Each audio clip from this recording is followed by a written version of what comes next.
turn that down. Turn that down. Okay, ladies and gentlemen, who's in here? Okay, stand by. Stand by, stand by.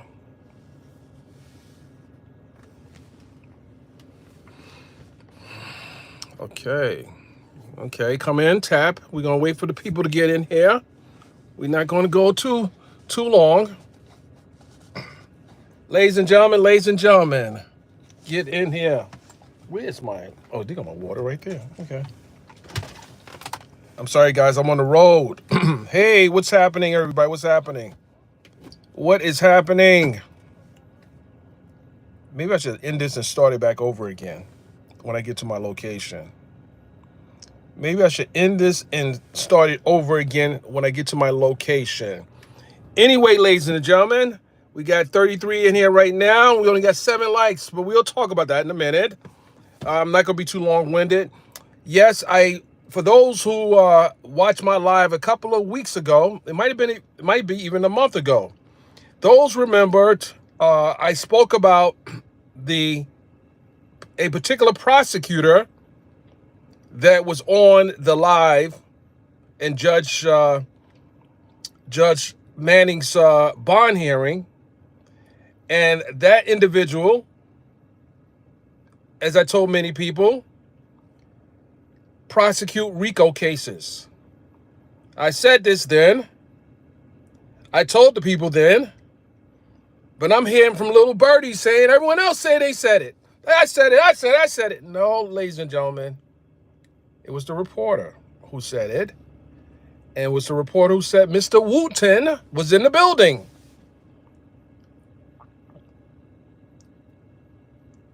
Bend over, crusty Nick. Okay, listen.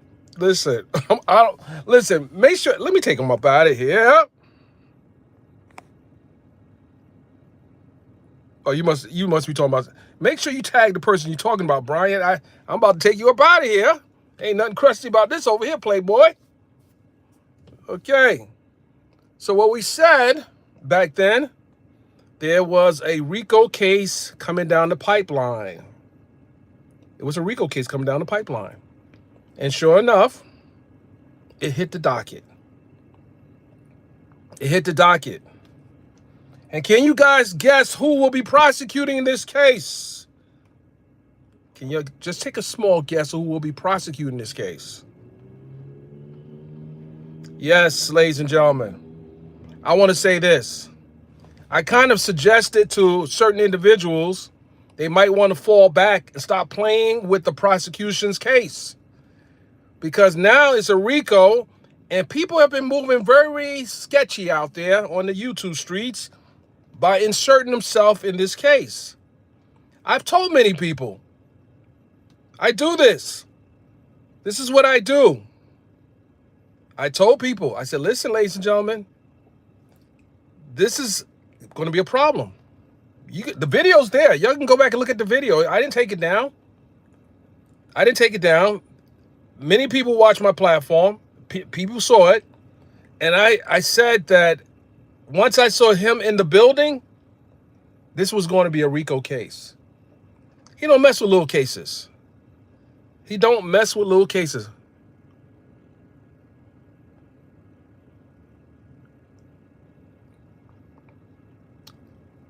They're grown.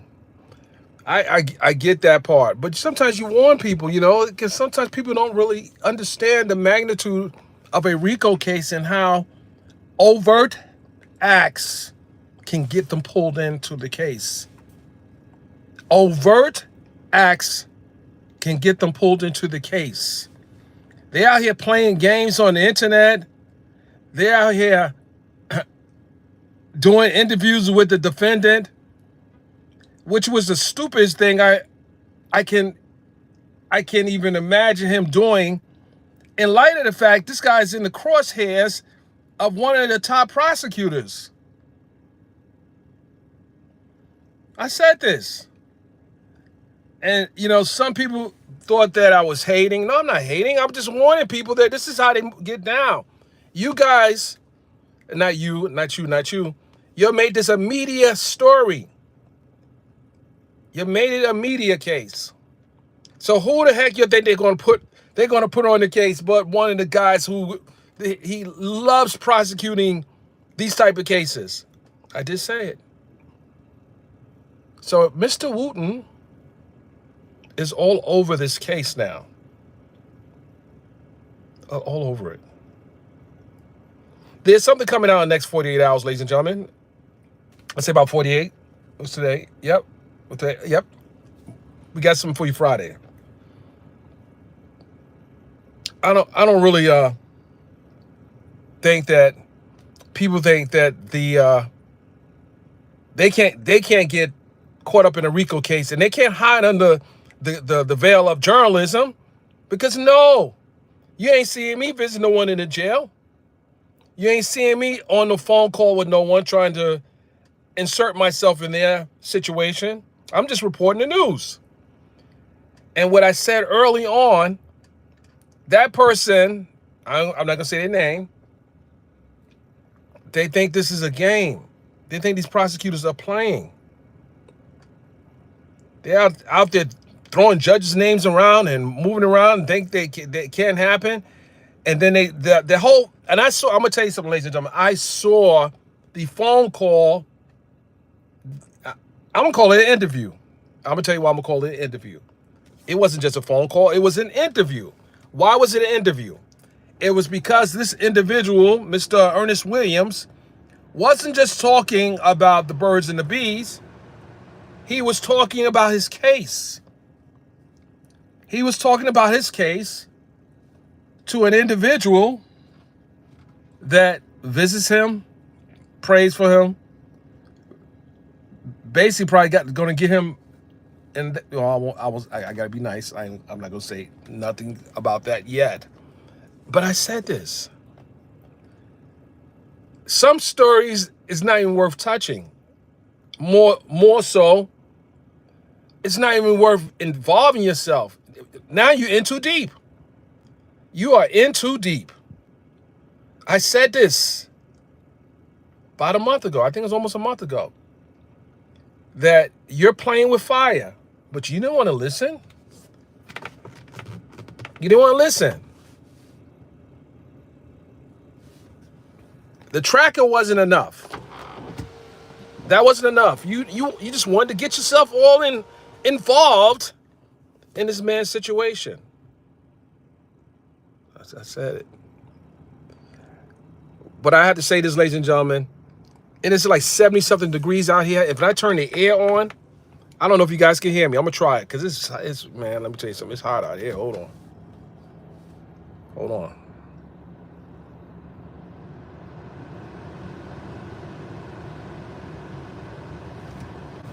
Yeah, I got a sticker on my hat, but I also got the, come on, you know about this, you know about the sticker. Come on. It's my sticker. It's the angle. Come on now. Come on.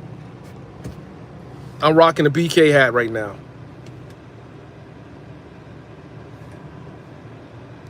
Tawana, let's see.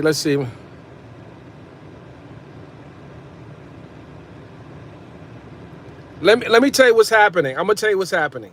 I'm gonna show you how stupid people are. I'm gonna say stupid, because that's only stupid moves. That's a stupid move. You don't think these people with law degrees that do this for a living don't see what was happening yesterday on that phone call? You were trying to plant information to the public, all three of you. I ain't gonna say just two, all three of you, and it was a coordinated phone call.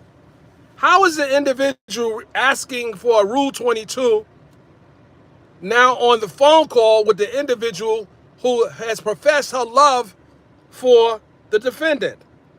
And this defendant has, before now, had said not too much, but he said a lot last night. And it was like the triangle was pretty evident.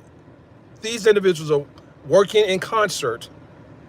They're working, in my opinion, they're working in concert to try to maybe throw the people off, maybe intimidate a witness or witnesses, maybe to try to throw the prosecutors off.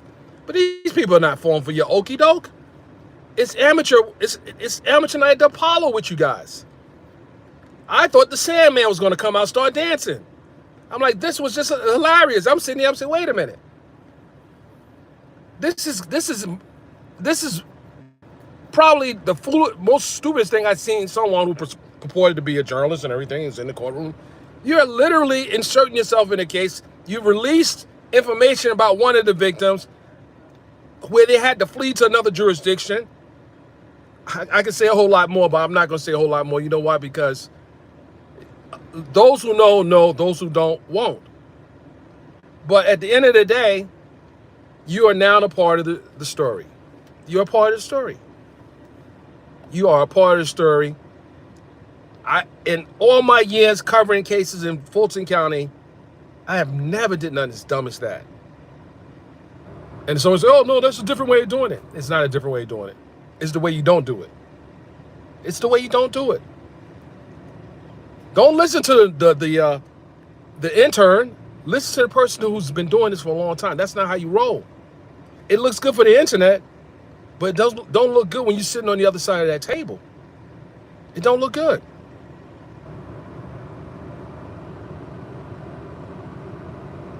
He should have listened to his son. His son gave him the best advice. I agree with you.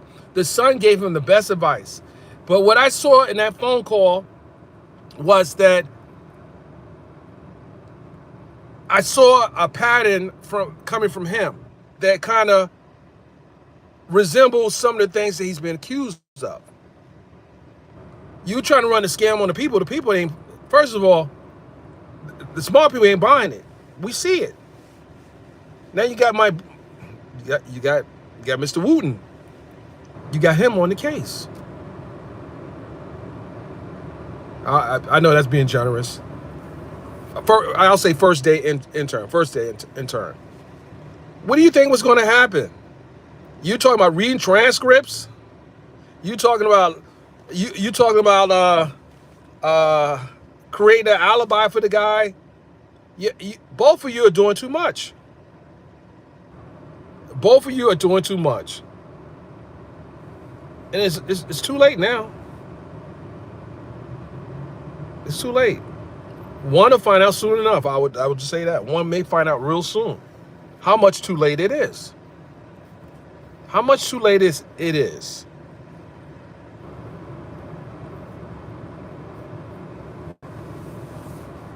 But I said it. You weren't listening. I told you about the tracker. I told you. I said, listen, I wasn't making this stuff up. I don't have no reason to make this up. The fool told me from my mouth.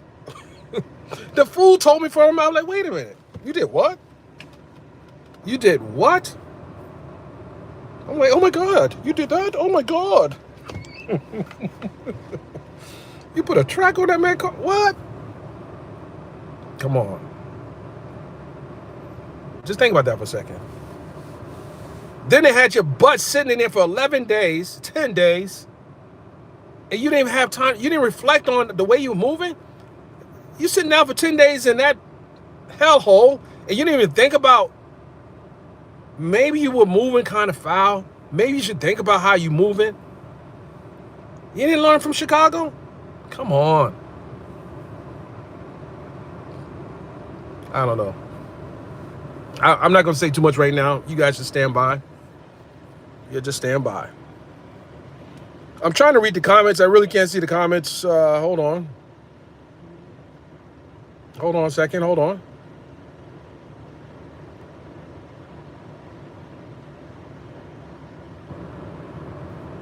That's right, New York, New York.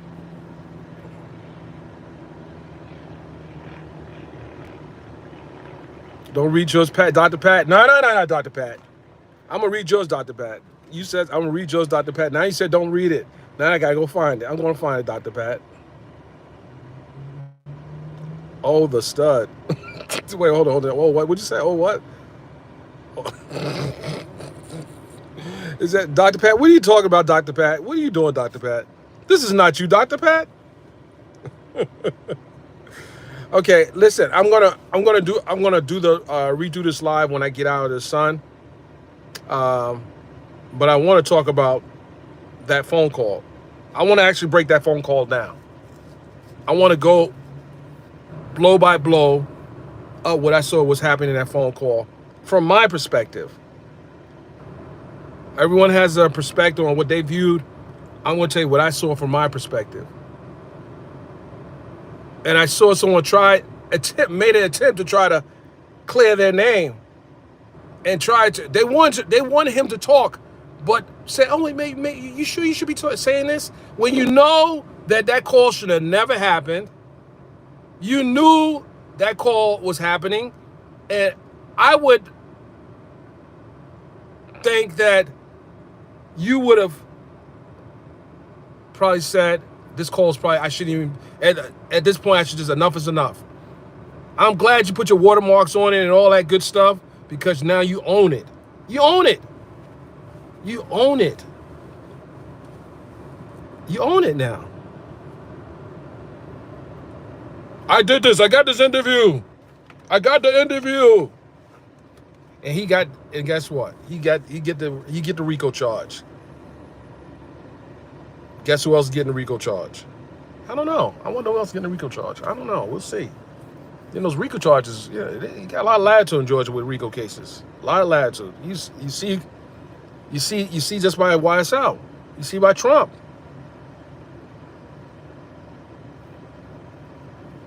It's just ridiculous. It's sneaky behavior. Trackers are sneaky behavior. Sneaky behavior. Visiting people's places of employment. You're not an investigator. You're far from that. Because if you were, you would have saw the cop coming for you. Ooh. You should have saw that coming. You should have saw that coming.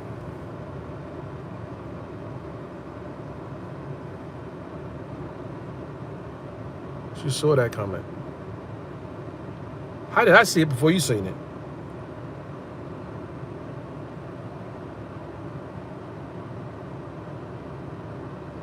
She went to who house? Oh my goodness. Oh my goodness. What in the Barnaby Jones is she doing? What, she want me mad lock up? Not mad lock, mad lock up. You know, it was a show called Columbo. There's another show called Dumbo. So, oh my goodness, I didn't know this. Oh my goodness, she's visiting a co-defendant. What is she doing? What is she doing? I wonder how the DA investigators feel about someone interfering in their case. I wonder how they feel about that. I wonder how that would play out in front of a jury. I wonder how that would play out in front of a jury that this individual was releasing information. She's besties with the person. It's either one or the other. One or the other was releasing information to intimidate that witness. I would argue they were acting in concert. This is on my opinion. You guys don't have to agree with me, but all I'm saying is this is not normal behavior from members of the press. This is not normal behavior. It is not. This is not normal behavior.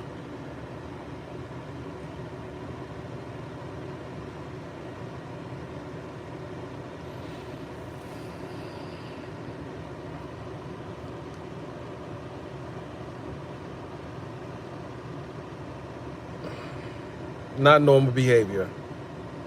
Well, ladies and gentlemen, with that said, I'm going to resume this live. I'm going to show deference to one of my newly favored YouTubers, and that's Phone Calls from Prison. I just got an alert that she's live right now. I want you guys to go on over there and I'll get back with you guys. It's enough out here for everybody. And I'll be back around 9 o'clock. With that said, appreciate everybody that's tuned in, and we'll be back.